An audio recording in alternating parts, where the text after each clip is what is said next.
புதிய அகராதி நேயர்களுக்கு வணக்கம்.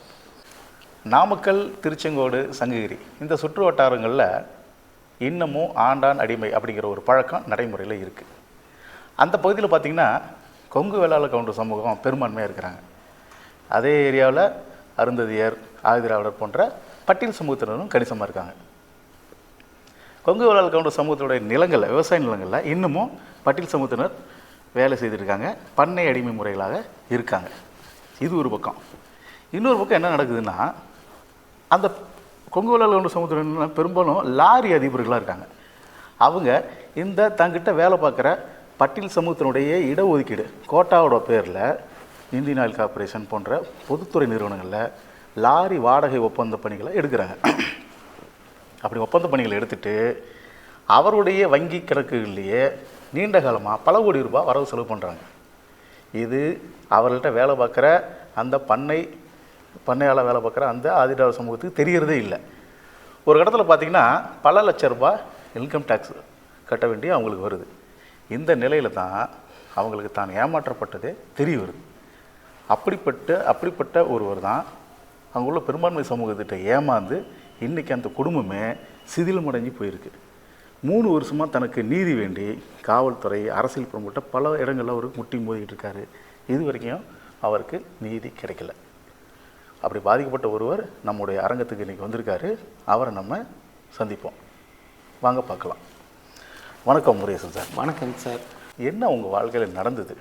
உங்களை யார் ஏமாத்தினா? நான் வந்து அருந்தையர் சமுதாயத்தை சேர்ந்தவங்க. என்னை நான் 15 வருடங்களுக்கு முன்னாலே சுரேஷ் மற்றும் அவங்க உறவினர்கள் டிரைவராக வேலை செஞ்சோம். எங்கள் உறவினர்கள் எல்லாம் அவங்க தோட்டத்தில் கூலி வேலை செஞ்சு எங்கள் பிழைப்பை நடத்தி கொண்டு இருந்தோம். நான் ஒரு கட்டத்தில் டிரைவர் வேலை செஞ்சு கொஞ்சம் முன்னேற்றம் அடைஞ்சதை நான் தனியாக தொழில் செய்ய ஆரம்பிச்சிட்டேன். இந்த 15 வருஷம் நல்ல நட்பாக இருந்ததுனால என்னிடம் உதவி கேட்க சுரேஷ் அவருடைய மனைவி தீபிகா 2 பேரும் எங்கள் வீட்டுக்கே வந்து நாடுறாங்க. இது மாதிரி எங்களுக்கு முடியல, நீ உதவி செய்யணும்னு என்னை கேட்குறாங்க 2 பேர். அதுக்கு நான் மறுப்பு தெரிவிக்க முடியல.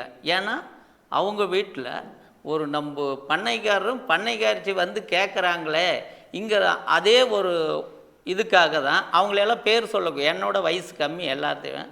எனக்கு 54, அவங்களுக்கெல்லாம் 32, 42 தான். ஆனால் அவங்கள பேரே சொல்லக்கூடாது. கவுண்டர்னு சொன்னாலே பிரச்சனை. ஆனால் பண்ணைக்காரச்சி நம்ம வீட்டில் நின்றுட்டாங்கிறதுக்காக அதுக்கு நான் சம்மதித்தேன்.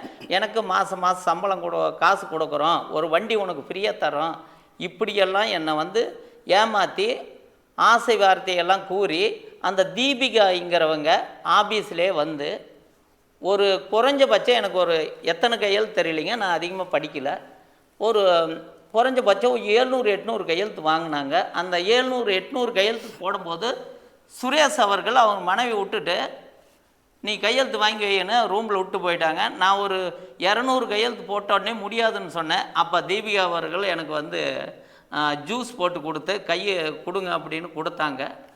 அந்த ஜூஸ் போட்டு மறுபடியும் எத்தனை கையெழுத்து போட்டேன்னு எனக்கு தெரியாது. ஆனால் நான் கையெழுத்து போட்டேன். என்னுடைய கையெழுத்தை பென்டையர் மூலிமா எடுத்து வச்சுக்கிட்டு தான் என்னுடைய எந்தெந்த பேங்கில் அக்கௌண்ட் ஓப்பன் பண்ணாங்க, எந்த பேங்கில் எனக்கு அக்கௌண்ட் இருக்குது, லாரி போட்டது அது மட்டும்தான் தெரியும். என் பேர் லாரி போடுறன்னு மட்டும்தான் தெரியுங்க. ஆனால் பேங்க் அக்கௌண்ட்டு, பைனான்ஸில் கடன் வாங்கினதெல்லாம் தெரியாது. இப்போ 5 வருஷம் டெண்டர் முடிஞ்சதே என்னை கடன் கட்ட சொல்கிறாங்க. அதனால் நான் 2022 நவம்பர் மாதம் பெட்டிஷன் கொடுத்தேன். அப்பையிலேருந்து இது வரைக்கும் போராடுறேன். எந்த போலீஸ் ஸ்டேஷனுக்கு போனாலும் நடவடிக்கை இல்லை. கலெக்டரு, எஸ்பி, டிஎஸ்பி, முதலமைச்சர் யாருக்கு பெட்டிஷன் கொடுத்தாலும் அந்த பெட்டிஷன் தலைவாக இங்கே பேசி தீர்த்து கொள்ளப்படுன்னு அவங்களே எழுதி அனுப்பிச்சிடுறாங்க. ஆனால் எனக்கு ஒரு நீதி கிடைக்கல. ரோட்டில் உட்காந்து போராடிட்டேன், கலெக்டர் ஆஃபீஸில் உட்காந்து போராடிட்டேன். எந்த போராட்டத்துக்கும் இன்னும் அந்த செவி சாக்க மாட்டேங்கிறாங்க. ஆனால் காவல்துறை நடவடிக்கை எடுத்தாலும் அரசியல்வாதி கூட மாட்டேங்கிறாங்க. என் மனைவியும் டிஎம்கே கவுன்சிலர் தான், இப்போ கவுன்சிலர் தான், 1வது வார்டு கவுன்சிலர் தான். நாங்களும் 40 வருஷமாக டிஎம்கேவில் தான் இருந்தோம். ஆனால் எங்கள் கட்சிக்காரர் முதலமைச்சர் சமூக நீதின்னு பேசுகிறாங்க. எங்களுக்கு குறைஞ்சபட்சம் அந்த உள் இடஒதுக்கீடு 3% கொடுத்தாங்களா, அவ்வளோ நீதி கொடுத்தா போதும். அந்த கவுண்டர் ரோட்டுக்கு அதிகமாக கொடுத்துட்டு எங்களுக்கு கம்மியாக கொடுங்க. அந்த நீதி கூட எங்களுக்கு கிடைக்கல. சமீபத்தில் என்னை கொலை முயற்சி நடத்தி என் காரை உடைச்சிட்டு, ஆனால் நான் வீட்டில் உள்ள தூங்கினதுனால என் உயிர் தப்பிச்சிக்கிச்சிங்க. ஆனால் இது மாதிரி மறுபடியும் அந்த பெட்டிஷன் கொண்டு போய் கொடுத்தாலும் என் மனைவி போய் கேட்டதுக்கு எலச்சிபாளையம் ஸ்டேஷனில் ஏன் உன் கணவர் இன்னும் சாவுலியா, ஏன் உன்னை கொலை பண்ணலையா உன் கணவர் அப்படின்னு தான் போலீஸ் கேட்குறாங்க.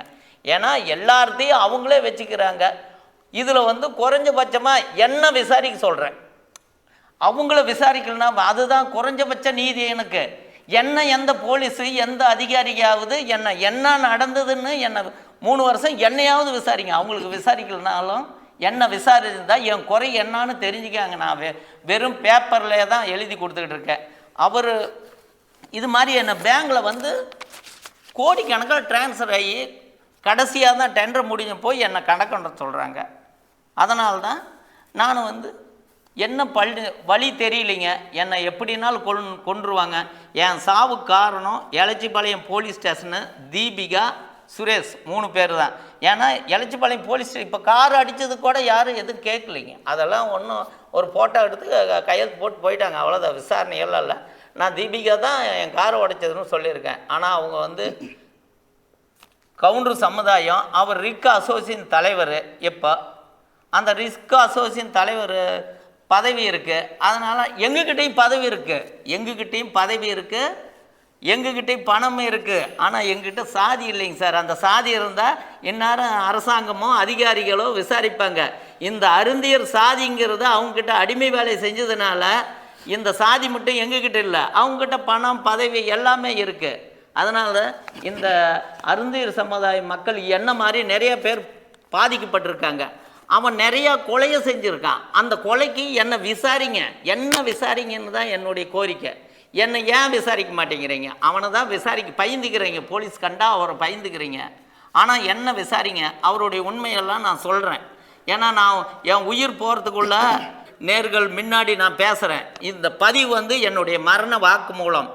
இந்த என்னுடைய உயிருக்கு மேலே இதை வந்து மக்களாக அவங்க மேலே கேஸ் போட்டு மக்களே இது நடத்தணும். ஆனால் என்னை கொண்டு போடுவாங்க, அதில் எந்த மாற்றம் இல்லைங்க. இது மாதிரி எத்தனை கொலை பண்ணியிருக்காங்கன்னா நான் சாவறதுக்குள்ளே விசாரித்து வச்சுருங்க. இல்லைன்னா இது மாதிரி வீடியோக்களில் நான் பதிவு பண்ணி வச்சிடுறேன். ஆனால் என்னார நாளை காலையில் இருப்பேனா இருக்க மாட்டேன்னு தெரியாதுங்க. அதனால் இந்த பதிவை வந்து நேர்களை மக்கள் தெரிஞ்சு நான் என் உயிர் போன நடவடிக்கை எடுங்க. முருகேசன் சார், ஒன்றும் இல்லை, இப்போ இந்தியன் ஆயில் கார்பரேஷனில் உங்கள் பேரில் சுரேஷ் அப்படிங்கிற ஒரு லாரி வாடகை ஒப்பந்தம் எடுத்திருந்தார். ஆமாங்க சார். தனிமுறைகேடுங்கிறது சரி, அவர் தப்பு பண்ணியிருக்காரு, இல்லை உங்கள் பேரில் உங்கள் பேரை அவர் மிஸ்யூஸ் பண்ணியிருக்காரு அப்படிங்கிறது எந்த நிலையில் உங்களுக்கு தெரிய வந்தது? அந்த முறையீடை பற்றி சொல்லுங்கள். முறையீடு வந்து இன்கம் டேக்ஸ் கட்டாதனால எனக்கு வந்தது. அதுக்கு முன்னாடி எங்கே லோன் போட்டாங்க, எங்கள் பேங்கில் கடன் வாங்க, என் அக்கௌண்ட்டு எந்த பேங்க்கு நான் போக கிடையாது. ஆனால் எல்லா பேங்க்லையும் என்னது அக்கௌண்ட் இருக்குதுங்க. இது கடைசி நேரத்தில் இன்கம் டேக்ஸ் செக் பண்ணும்போது தான் எந்தெந்த பேங்கில் எனக்கு அக்கௌண்ட் இருக்குதுன்னு தெரிய வருது. அது வந்து 2022 நவம்பர் 1 எனக்கு தெரிய வந்தது. அதுக்கு மேலே தான் அவரை கேட்குறோம். அவர் கேட்டது அவங்க வீட்டிலேயே அவங்க ஆஃபீஸில் போய் கேட்டுறேன். உங்கள்கிட்ட சாவகாசம் வச்சுன்னு முகத்திலே எச்ச துப்புனாருங்க. அந்த தாங்கி வெளியில் சொல்ல முடியல. ஆனால் என் உயிரே போகுதுங்க. இப்போ நான் சொல்லிட்டு போகிறேன், அதுக்காக தான் இங்கே சொல்கிறேன். ஏன்னா போலீஸ் வந்து இது பல முறை எல்லா போலீஸும் DSP, SP, collector, Namakkal collector சொல்லியிருக்கேன், உயிர் போயிருங்க மேடம், 260 செக்கு வச்சுருக்காங்க மேடம்னு சொன்னேன். மேடம் சொன்னாங்க எந்த பேங்க்லேயும் 260 செக்கெல்லாம் கொடுக்க மாட்டாங்க, நீ சொல்கிறதெல்லாம் தப்பு அப்படின்னு சொன்னாங்க. அப்படி சொல்லும்போது இடையில 150 செக்கு இதே நம்ம திருச்செங்கோடு டிஎஸ்பி வாங்கி கொடுத்துருக்காரு. இன்னும் 110 செக்கு அவங்ககிட்ட இருக்குது. அது எப்படி வந்தது? அரசியல் சமுதாயம். அந்த சமுதாயம் எங்ககிட்ட இல்லைங்க. காலங்காலமாக இந்த அருந்ததியர் சமுதாயம் அவங்க தோட்டத்துலேயும் காட்டுலேயும் மேட்லேயும் உழைச்சி அவங்கள வந்து நாங்கள் எங்கள் உழைப்பால் தான் அவங்க. ஆனால் அதில் வந்து இந்த சமுதாயம்னா அனைத்து கவுண்டரையெல்லாம் சொல்ல, அதுலேயும் ஒரு சில இந்த கரும்புள்ளியான ஆளுங்க இருக்காங்க, அவங்கள மட்டும்தான் சொல்கிறேன். ஒட்டுமொத்த சமுதாயத்துல எல்லாம் நான் பேச வரல.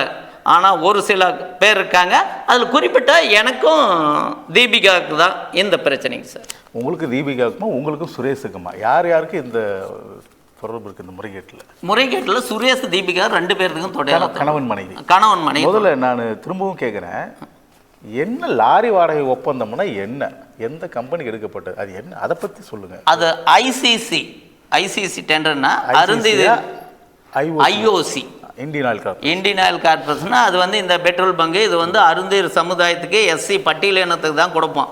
இது வந்து நாமக்கல் மாவட்டத்தில் இவங்க தான் தலைவர்.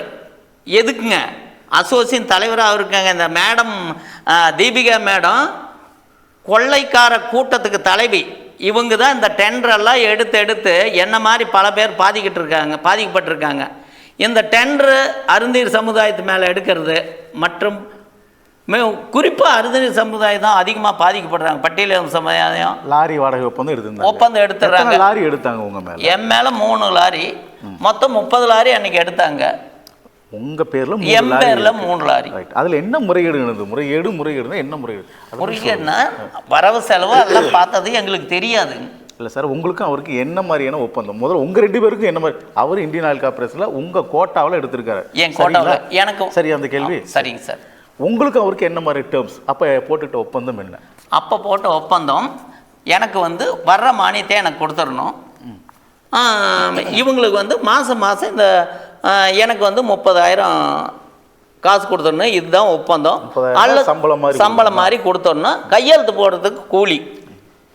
சரி, உங்கள் கோட்டாவை பயன்படுத்திக்கிறதுக்காக அந்த 30,000. சரி, நான் 30,000 கையெழுத்து போட்டால் வருதுன்னு நான் படிக்கலைங்க. கையெழுத்து நம்ம பண்ணைக்காரர் வந்து இவ்வளோ தூரம் வந்து இறங்கி. என்ன படிச்சிருக்கீங்க? நான் 4வது படிச்சிருக்கேன். ஆனால் நீங்கள் மல்லசமுத்திர வட்டாரத்தில் கோன் மில் பேப்பர் வச்சோம். ஊர்ப்பாளைகளுக்கு தேவையான கோன் மில் வச்சுருக்கீங்க. அதுபோக வட இந்திய தொழிலாளர்களை அவுட் சோர்சிங் பண்ணுற வேலையை நீங்கள் செஞ்சிட்ருக்கீங்க. ஆமாங்க. இப்போ சின்னதாக ஒரு ட்ராவல்ஸும் நடத்திக்கிட்டு இருந்தீங்க ஒரு காலத்தில், இல்லைங்களா? பட் பள்ளி படிப்பு கூட நீங்கள் தாண்டலையா? இல்லைங்க, தாண்டலைங்க. ஆனால் இவ்வளோ காலம் வந்து அந்த ஊரில் செல்வாக்காக தான் நீங்கள் இருக்கீங்க. செல்வாக்கு இருந்தால் படிப்படியாக உழைப்பால் நான் எல்லா வேலையும் இன்றைக்கும் தெரியும். எல்லா அரசு அதிகாரிங்க அந்த சுற்று வட்டாரத்தில் இன்றைக்கும் என்ன கூலி வேலைக்கு விட்டா இன்றைக்கும் போவோங்க. ஸோ ஒரு உழைப்பால் நீங்கள் உயர்ந்தவர் தான். ஆமாங்க. உங்களுக்கு சுரேஷ் அவர்களுக்கு எப்படி தொடர்பு ஏற்பட்டுச்சு? தொடர்பு தான் அவர்கிட்ட அவங்க உறவினர்கிட்ட டிரைவராக ஃபஸ்ட்டு இருந்தேன். அவர் வந்து கிளாப்பழத்தை சேர்ந்தவர், அவர் ஊரை சேர்ந்தவர். அவர்கிட்ட டிரைவராக இருந்தேன். அதுக்கு இவருக்கு அப்பப்போ சப்போர்ட் பண்ணுவேன். டிரைவர் இல்லைன்னா போய் ஹெல்ப் பண்ணுவேன், வண்டிக்கு போவேன் வருவேன். ஆனால் தொடர்ந்து அவர்கிட்ட இருந்தேன், 5 வருஷமாக இருந்தேன். அதனால் அவருக்கு எனக்கு பழக்கம் ஏற்பட்டுச்சுங்க. அந்த பழக்கத்தின் அடிப்படையில் இந்தியன் ஆயில் கார்பரேஷனில் லாரி வாடகை ஒப்பந்தத்துக்கு நீங்கள் உடன்படுறீங்க? ஆமாங்க, உடன்படுறேன். உங்கள் பேரில் 3 லாரி அவர் எடுக்கிறார். 3 லாரி எடுத்துறாரு. நீங்கள் கையெழுத்து போடுறதுக்கு அல்லது உங்கள் கோட்டாவை பயன்படுத்திக்கிறதுக்காக மாதந்தோறும் 30,000 உங்களுக்கு கொடுக்கறதாக பேச்சு. ஆமாம், இதுதான் நீங்கள் சொல்ல வந்தது. ஆனால் அவர் கொடுக்கலையா? ₹1 கூட கொடுக்கலைங்க. சரி, கொடுக்கல. எத்தனை ஆண்டு கொடுக்காம இருந்தார்? 5 ஆண்டும் கொடுக்கலைங்க. 5 வருஷம். அதாவது ஒப்பந்த காலம் ஏறக்குறைய முடிய போகுது. அது வரைக்கும் நீங்கள் அவர்கிட்ட கேட்கலையா? கேட்டுக்கிட்டு தான் இருந்தேன். அந்த கொரோனா இடையில வந்தபோது எல்லாம் லாஸ் ஆயிடுச்சு, அதெல்லாம் பண்ண முடியாது அப்படின்னு சொல்லிட்டாங்க. அதனால் இடையில 5வது வருஷம் நான் வந்து இன்கம் டேக்ஸ் இவ்வளோ வந்துருச்சுன்னு பேங்கில் போய் செக் பண்ணும்போது தான் பல கோடி என்னுடைய அக்கௌண்ட்டுக்கு வந்திருக்கு. எவ்வளோ உங்கள் அக்கௌண்ட்டில் அப்படி டிரான்சாக்ஷன் ஆகிருக்கு? குறைஞ்சபட்சம் 4-5 கோடி இருக்கும் ட்ரான்ஸ்ஃபர் ஆனது. அதை பற்றி உங்களுக்கு தெரியாதா? தெரியாது கடைசி வரைக்கும். உங்கள் அக்கௌண்ட் எந்த பேங்க்கு? ஐசிசியா? ICICI bank. ICICI bank. வேற எந்த பேங்க்லாம்? அப்புறம் கேவிபி, கரூர் வைஸ்யா பேங்க். வேற எந்த பேங்க்? அது ஃபெடரல் பேங்க். Federal bank. இந்த பேங்க்லாம் அக்கௌண்ட் இருக்கு. உங்க அக்கௌண்ட்ல ஆப்ரேட் ஆகுறதே உங்களுக்கு தெரியும். உங்களுக்கு எஸ்எம்எஸ்லாம் வருமே ஃபோன்ல. அதுதான் தீபிகா இருக்காங்க இல்லைங்க, மேடம் இருக்காங்கல்ல, அந்த மேடம் தானே என்னுடைய இதில். அவங்க செல்லுக்கு தான் மெசேஜ் போவோம், அவங்க செல்லுக்கு தான் பணம் எடுப்பாங்க. எனக்கு கடைசி வரைக்கும் தெரியாதுங்க. 5 வருஷம் அக்கௌண்ட் ஓகணும், வங்கிக்கு போகணும், கேஒய்சி டாக்குமெண்ட்டுன்னு சொல்லுவாங்க. ஆதார், உங்கள் பேன் கார்டு இதெல்லாம் கொடுக்கணும் இல்லையா, அடையாள ஆவணங்கள்லாம். ஆமாங்க. நீங்கள் வங்கியில் போனால் தானே இந்த அடையாளம் கொடுத்து நீங்கள் தானே தொடங்கி இருக்க முடியும். நான் வங்கிக்கே போகலைங்க. அதுக்கு ஆதார் நான் யார் வேணாலும் காட்டலாங்க. நான் வங்கிக்கு போகல. அது வங்கிக்கு போனதா ஆதாரத்தை காட்டினாங்கன்னா நான் ஒத்துக்கிறேங்க. நான் உங்கள் பேரில் உங்கள் ஆவணங்கள்லாம் எப்படி வங்கிக்கு போச்சு? அதுதான் பேன் கார்டு இது ஃபஸ்ட்டே கொடுத்துருக்குன்னுல்ல. சுரேஷ் அவர்கள் தான் கொடுத்துருக்கீங்க. தீபிகாட்ட கொடுத்துருக்கு. தீபிகாட்ட தான் அந்த ஆவணங்கள் எல்லாம் கொடுத்தேன். உங்களுக்கு தீபிகா உங்களுக்கு தீபிகாவுக்கும் அப்படி என்ன உறவு? சுரேஷோட மனைவி தான் தீபிகா. ஆமாங்க. நீங்கள் டீலிங் பண்ணது சுரேஷுக்கிட்டயா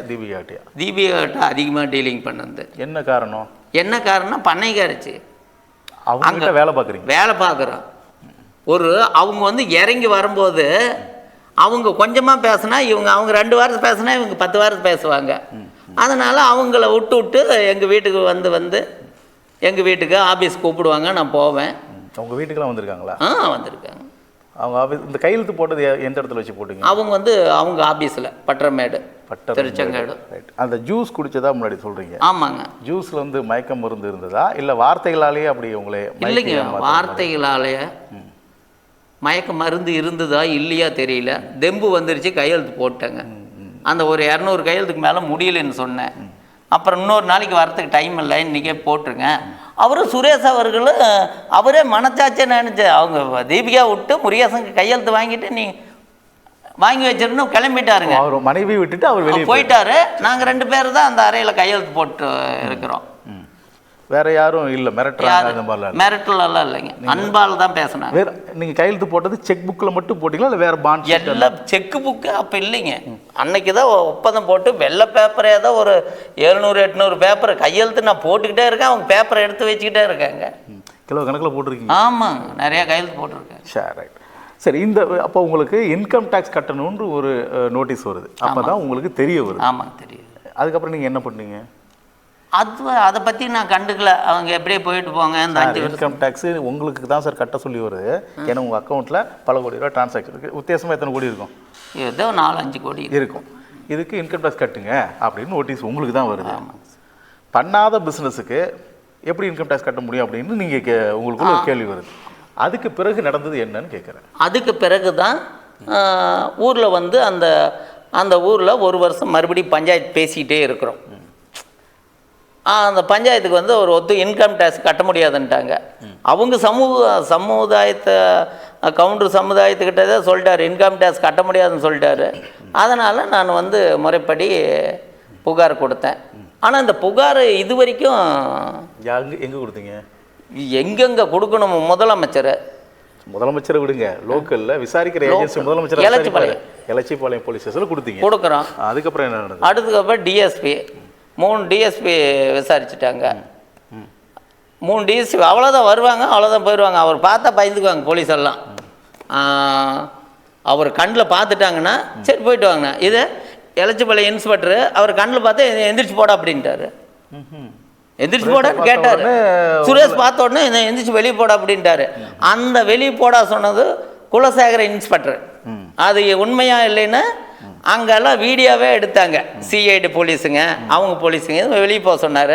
அப்புறம் மறுபடியும் கூப்பிட்டு சாரி முருகா சார் தெரியாது பேசிட்டேங்க, வா இங்கே வா உன் பிரச்சனையை பேசி விடுறேன், நான் வெளியே போய் கத்தனோடனே அது மாதிரி தான். அது மாதிரி போலீஸ் எஃப்ஐஆர் மேலே சட்டப்பூர்வ நடவடிக்கை எடுக்கல, வெறும் கட்ட பஞ்சாயத்து மட்டும் தான் நடந்தது அப்படின்னு சொல்ல வரீங்க?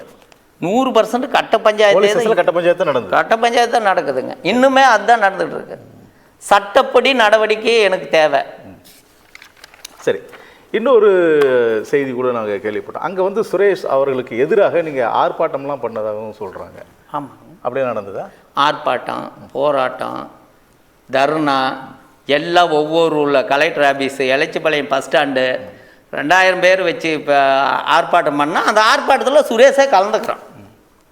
போலீஸுடைய துணையோட நாங்கள் அவனுக்கு எதிராக ஆர்ப்பாட்டம் பண்ணுறோம். போலீஸுடைய துணையோடு அவன் கலந்துக்கிறான். அவன் வந்து நின்றுக்கிட்டே இருக்கான் பேசுகிறான் அப்படின்னு. ஏன்னா சமுதாயம் அந்த சாதி எங்ககிட்ட இல்லைங்க. அந்த சாதி இருந்திருந்தால் நாங்கள் அவனை என்னன்னு பார்த்துருக்கலாம். அவன் பண்ண இதுதான் எல்லாம் நாங்கள் அவங்க காட்டில் கூலி வேலை, என் உறவினர்களாக அவங்க காட்டில் வேலை செஞ்சது தாங்க. அந்த மரியாதை நித்தமாக தான் நான் வந்து மரியாதை கொடுத்தா உதவிக்கு நம்பிக்கிட்டே உதவிக்கு வந்துட்டாங்கிறதுக்காக தான் நான் செஞ்சேன். இல்லைன்னா அதை நான் ஒத்துருக்க மாட்டேன்.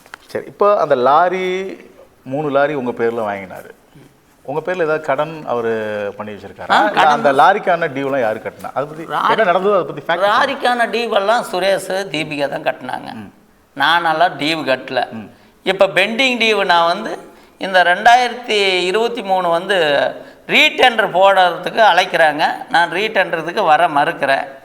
அவ்வளவுதான். அதிலிருந்து அவங்க கடனை என் மேலே வாங்கி வச்சு இப்போ கட்ட சொல்கிறாங்க. இப்போ சுந்தரம் ஃபைனான்ஸுக்கு வந்து 30 லட்சம் கட்ட சொல்கிறாங்க. சுந்தரம் ஃபைனான்ஸ்னா எங்கே இருக்குது? திருச்செங்கோட்டில். திருச்செங்கோடு.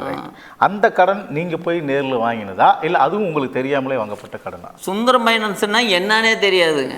இப்போ தான் அந்த 5 வருஷம் டெண்டர் முடிஞ்சு போடுதான் சுந்தரம் ஃபைனான்ஸில் எம்எல்ஏ கடன் வாங்கியிருக்குன்னு எனக்கு தெரியுங்க. அது எப்படி தெரிய வந்தது? அவ்வளோதான் நோட்டீஸு. இந்த கையெழுத்து மறுபடியும் ரீடெண்டர் கையெழுத்து போட மறுக்கிறேன். அதனால தான் எல்லா பேங்க்லேருந்து நோட்டீஸு வருதுங்க. ஸோ இன்கம் டேக்ஸ் ஆஃபீஸ்லேருந்து நோட்டீஸ் வந்ததுக்கப்புறம் தான் இப்படி ஒரு வரவு செலவு நடந்திருக்கு தெரிய வருது. சுந்தரம் ஃபைனான்ஸ்லேருந்து டியூ கட்ட சொல்லி நோட்டீஸ் வந்ததுக்கப்புறம் தான் அங்கே கடன் வாங்கப்பட்டதே தெரிய வருது. ஆமாம், ரைட். எவ்வளோ உங்கள் பேரில் கடன் வாங்கியிருக்காங்க, எவ்வளோ கட்டியிருந்தாங்க, இன்னும் கட்ட சொல்லி வந்திருக்க நோட்டீஸ்? 60 லட்சம் கடன் வாங்கியிருக்காங்க. 60 லட்சம் வாங்கி 30 லட்சம் 40 லட்சம் கட்டிட்டாங்க. 20 லட்சம் இன்னும் கட்டணும்னு சொன்னாங்க. இப்போ நோட்டீஸில் 30 லட்சம் கட்ட சொல்கிறாங்க. ஓகே. வட்டி, அபராத வட்டி, காலதாமதம். சரி. ஆனால் சுந்தரம் ஃபைனான்ஸில் உங்களுடைய கையெழுத்திட்ட ஆவணங்கள் இருக்கிறதாக சொல்லப்படுது. அதான் பென்டைர் வச்சு கையெழுத்து போடுறாங்க.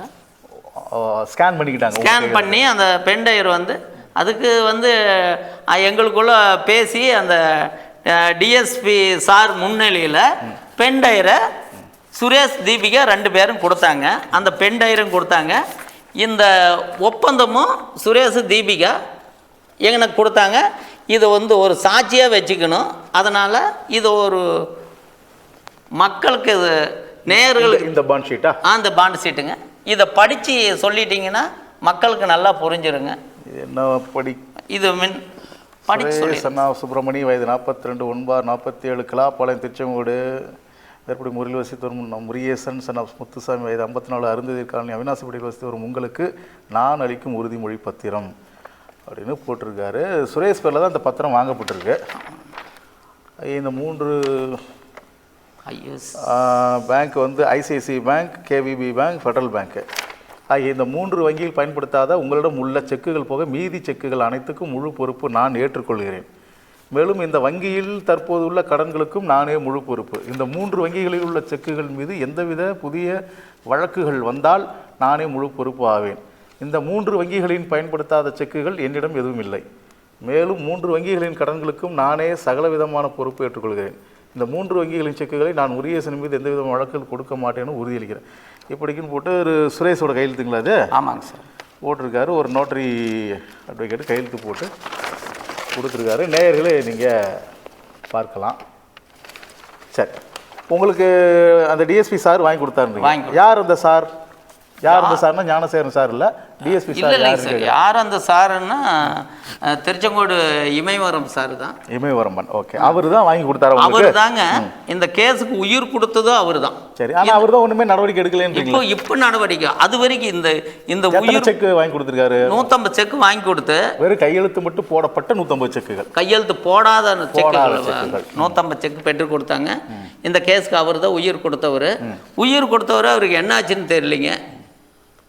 அது அரசியல் தலையிடா எந்த தலையிடா தெரியல. அவர் மறுபடியும் அதெல்லாம் எதுவுமே வாங்கி கொடுக்கல. அவர் எங்கே இருக்காரு?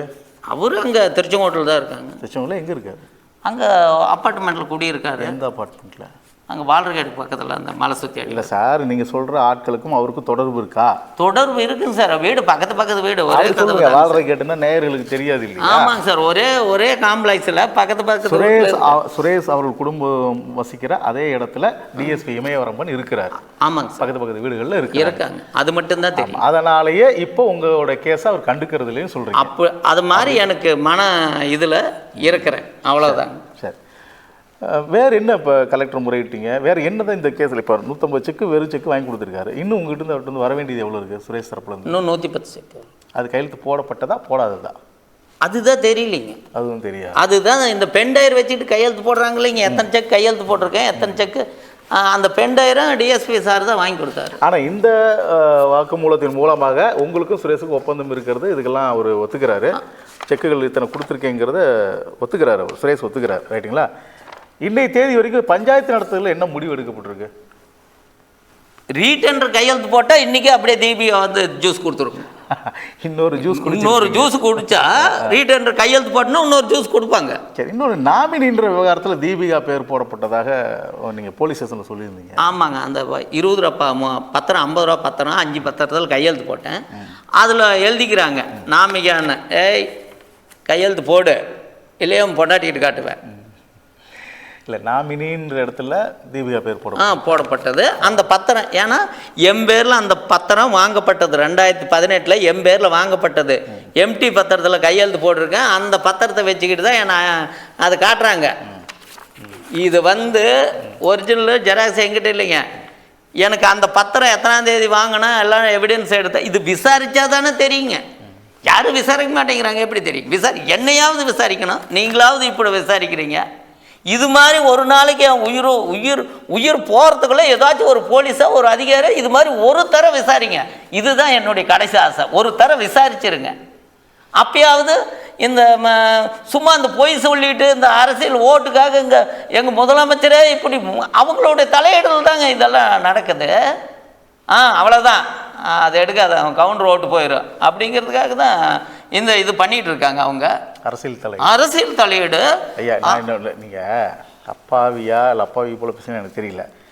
உங்களுக்கு எப்படி தீபிகா நாமினியாக வர முடியும்? இந்த தீபிகா சுரேஷ் அவருடைய மனைவி. அவர் 3ஆம் நபர். அவருடைய ரத்த வாரிசோ வேறு நெருக்கமான வாரிசோ நெருக்கமான உறவுகளோ கிடையாது. தீபிகா இன்னொருடைய மனைவி. அவர் எப்படி உங்களுக்கு வாரிசாக? உங்களுக்கு வாரிசுனா உங்கள் மனைவி வரலாம், உங்கள் பிள்ளைகள் வரலாம். தீபிகா என்பவர் யார் அந்த மேடம்? அது யார் அந்த மேடம்னா, பணத்தை கொடுத்தா எல்லாத்துக்கும் அந்த மேடம் தான். பணம் மேடம் இல்லை, அது நீங்கள் அவங்களை கொச்சப்படுத்துகிற மாதிரி இருக்குது. கொச்சப்படுத்தலைங்க, அவங்களும் கொச்சப்படுத்தலை. அவங்களே இதை பற்றி விசாரிங்க. முருகேசனுக்கிட்ட எப்படி கையெழுத்து வாங்கினா அவங்கள இதே மாதிரி என்ன மாதிரி நீங்கள் விசாரிங்க. ஏன்னா அவங்கள விசாரிக்கவே முடியாது, போலீஸே விசாரிக்க முடியல. இது மாதிரி ஒரு நேயர்களை ஒரு பத்திரிகையாளர் விசாரிக்க முடியும். போலீஸ் அதிகாரிங்க, அரசு அதிகாரிங்க. இல்லை, எனக்கு புரியல சார். இப்போ நான் உங்களுக்கு வாரிசும் போட்டுக்க முடியுமா? எப்படி போட முடியும்? இப்போ நான் உங்களுக்கு மகனாக இருக்கணும், இல்லை உங்களுடைய ரத்த உறவாக இருந்தால் பண்ண முடியும் இல்லைங்களா? அவர் எப்படி வாரிசு? தீபிகா எப்படி உங்களுக்கு வாரிசு? அவர் யாருன்னு கேட்குறேன். உங்களுக்கு தீபிகா என்ன ரிலேஷன்ஷிப், என்ன உறவுன்னு கேட்குறேன். அந்த உறவு நான் சொல்ல முடியாதுங்க. தீபிகா கிட்ட கேளுங்க. என்ன சார் சார், நான் சொன்னா நான் உயிரோடு இருக்குமா? இன்னொன்று ஒரு 2 நாள் 3 நாளைக்காவது இருக்கணும் இல்லைங்க. அந்த உறவு என்னன்னா, நான் செத்தம் போட தீபிகாட்ட கேட்டுக்காங்க. நான் சொல்ல சார், நான் சொன்ன இல்லை நீங்கள் பேசுவதும் இப்போ சுரேஷ்ன்றது தான் உங்களை கொல்லுவாருன்னே சொல்கிறீங்களா? நீங்கள் வாய்ப்பை 100% சுரேஷ் மட்டும் கொள்ளாதுங்க. எலச்சிபாளையம் போலீஸ் ஸ்டேஷன்லேயும் கொள்கிறாங்க. என்ன அவங்க தான் சார் செக் வாங்கி கொடுத்துருக்காங்க. எலச்சிபாளையம் டிஎஸ்பி வாங்கி கொடுத்தாரு எங்கள் உள்ளூர் ஸ்டேஷனில். எல்லா எஸ்பி, டிஎஸ்பி, கலெக்டர்லேருந்து எல்லாருமே சாதகமாக பேசுகிறாங்க. அதனால அரசியல் தலையீடு, அவ்வளோதான். அதனால தான் போலீஸ் மேலே எனக்கு சந்தேகம். அங்கே என்ன அரசியல் தலையீடு? இப்போ சுரேஷ் அவர்களுக்கு என்ன அரசியல் தலையீடு? அவர் ஏதாவது அரசியல் பின்புலத்தில் இருக்காரு? ஆமாங்க, அவங்க சொந்தக்காரர் தான் மாவட்ட செயலாளர். எந்த கட்சியில்? டிஎம்கேவில், எங்கள் கட்சியில் தான். வழக்கம் போல் திமுகவில் தான். ஆமாங்க. நான் இத்தனை நாள் ஏன் சொல்லணுன்னா, அதுலேயும் ஒரு காரணம் இருக்கு. ஏன் சொல்லணுன்னா, எங்கள் மனைவியோட பதவி கவுன்சிலரு, டிஎம்கே கவுன்சிலரு. இந்த பதவி 3 வருஷம் பதவி வச்சுக்கிட்டே தான் போராடுறேன். இந்த பதவி போன பிறகு தான் அவங்க பேரெல்லாம் சொல்லணும். எங்கள் மேற்கு மாவட்ட செயலாளர் மதுரா செந்தில், அவங்களுக்கு உறவினர். மற்ற கவுண்டூர் சமுதாயத்தில் தான் அங்கே வந்துங்க. மாவட்டம், தாலுக்கா, ஒன்றியம் எல்லாருமே கவுண்டூர் சமுதாயம். பட்டியலன் சார்ந்தவங்களாம் யாரும் இல்லைங்க. அதனால் எங்கே போனாலும் கவுண்டர் தான் இருக்கிறாரு. அதனால் நாங்கள் என்ன பண்ண முடியும்? அதனால் ஒன்றும் பண்ண முடியாதுங்க. அவங்க சொல்கிறது தான் நாங்கள். சரி, இப்போ இன்னொரு சம்பவம் ஒன்று நடந்ததாக சொன்னீங்க ஒரு வாரத்துக்கு முன்னாடி. உங்களுடைய குடியிருப்பு பகுதியிலேயே, உங்களுடைய ஃபேக்ட்ரி இருந்த இடத்துலையே நள்ளிரவு நேரத்தில் உங்கள் கார்கள் அடித்து உடைக்கப்பட்டதாக, கார் கண்ணாடி அடித்து உடைச்சதாக ஒரு கம்ப்ளைண்ட் ரெஜிஸ்டர் ஆகிருக்கு. நீங்கள் கொடுத்ததுன்னு பேரில் எஃப்ஐஆர் போடப்பட்டிருக்குன்னு கேள்விப்பட்டோம். என்ன நடந்தது அதில்? அது 5 மணிக்கு வர்றாங்க. நான் ஏர்லி மார்னிங், அதிகாலை 5 மணிக்கு வர்றாங்க. அந்த கார் கண்ணாடி உடைக்கிறதுக்கு என்ன தேடி இருக்காங்க. எனது ஒரு கூட்டி அங்கே நிற்கும். அந்த கூட்டி இல்லாதனால, கூட்டி வேறவங்க கொடுத்ததுனால நான் ரூமில் படுத்திருந்தது அவங்க பார்க்கல. என்னை தேடிட்டு என்ன அன்னைக்கே கொண்டிருப்பாங்க. இப்போ 22ஆம் தேதி, 23ஆம் தேதி, இப்போ 5 நாள் ஆகிருக்குங்க. 8 நாள் ஆகிருக்கு. 23ஆம் தேதி என்னை கொல்ல வந்தாங்க. அடித்தாங்க. இல்லைன்னா 2 கார் கண்ணாடி பையங்காரி எங்காரி கண்ணாடி உடைச்சிட்டு அவங்க அந்த கொலை வரியோடு போயிட்டாங்க. அதுக்கு சிசிடி ஃபுட்டேஜ் எடுத்து கொடுத்தான். எடுத்து எலச்சிபாளையம். அப்புறம் வேறு எங்கே போகிறது? அங்கே எலச்சிபாளையத்தே தான். நான் திரும்ப எலச்சிபாளையம் உங்கள் ஜூரிஸ்டிக்ஷன் அதுதான். ஆமாம், அது புரியுதுங்க. ஒரு பக்கம் சுரேஷ் அண்ட் தீபிகா அந்த கப்பல் அந்த ஜோடி வந்து உங்களை ஏமாற்றிடுச்சுன்றது ஒரு கேஸ் தனியாக நடந்துகிட்டு இருக்கு. ரைட், எனக்கு அதில் வந்து டவுட் இல்லை. பட் அதையே காரணம் காட்டி உங்கள் இந்த காரை அடித்து நொறுக்குனதும் அவங்க தான் அப்படின்னு நீங்கள் அது குறிப்பாக தீபிகா மேலே கம்ப்ளைண்ட் கொடுத்துருக்கிறீங்க. ஆமாங்க, தீபிகா. இது எப்படி அந்த சந்தேகத்தினால தான் கொடுக்குறீங்களா இல்லை சிசிடிவி ஃபுட்டேஜ் அடிப்படையில் கொடுத்தீங்களா? இல்லைங்க, சிசிடி அடிப்படையில் அதில் அவங்க பேர் அவங்க உருவம் பதிவு, அவங்க உருவமெல்லாம் பதிவாகல. அப்புறம் வேறு எப்படி பசங்க தான் உடைங்க அவங்க தான் அனுப்பிச்சி விட்றாங்கன்னு ஆணித்தரமா. அதுக்கு தான் என்ன விசாரிங்க சார். இந்த எந்த கேஸ் நான் ரிப்போர்ட் கொடுத்தா தயவு செஞ்சு காவல்துறை என்ன விசாரிங்க, அடிச்சு விசாரிங்க, துன்பறுத்தி விசாரிங்க.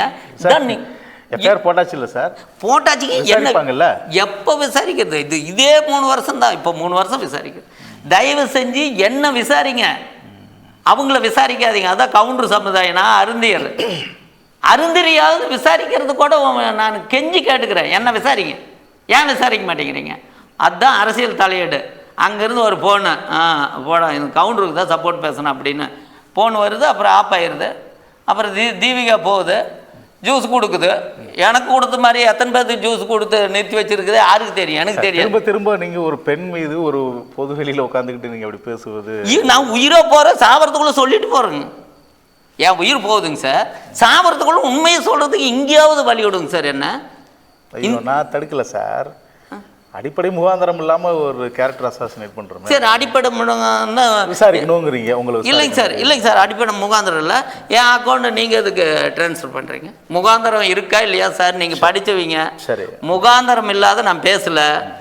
நான் படிக்கலைனாலும் என் அக்கௌண்ட்டு எதுக்கு தீபிகா யூஸ் பண்ணிச்சுன்னு ஃபோட்டோ இருக்கா? என்னங்க சுரேஷ் ஃபோட்டோ இருக்குங்க சார். இதுதாங்க சார் சுரேஷ். கலரில் இருக்கா? இல்லைங்க சார், ஒயிட்டில் தான் இருக்குது. சரி, சுரேஷ் அவங்க மனைவி ஃபோட்டோ இருந்தால் காட்டுங்க.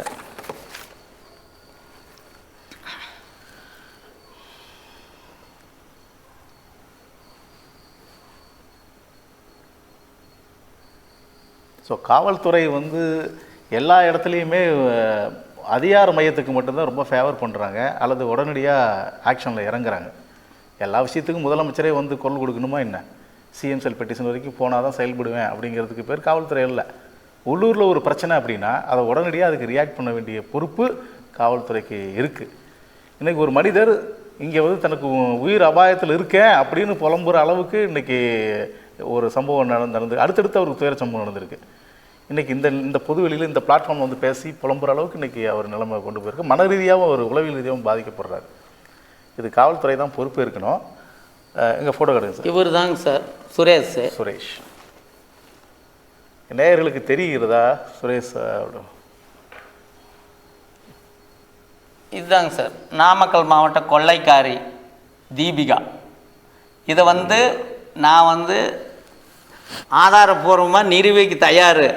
எந்த சார் என்ன விசாரிக்கிங்க? அந்த சார் யாருங்க? விசாரிங்க, என்ன விசாரிங்க. ஓகேங்க சார்.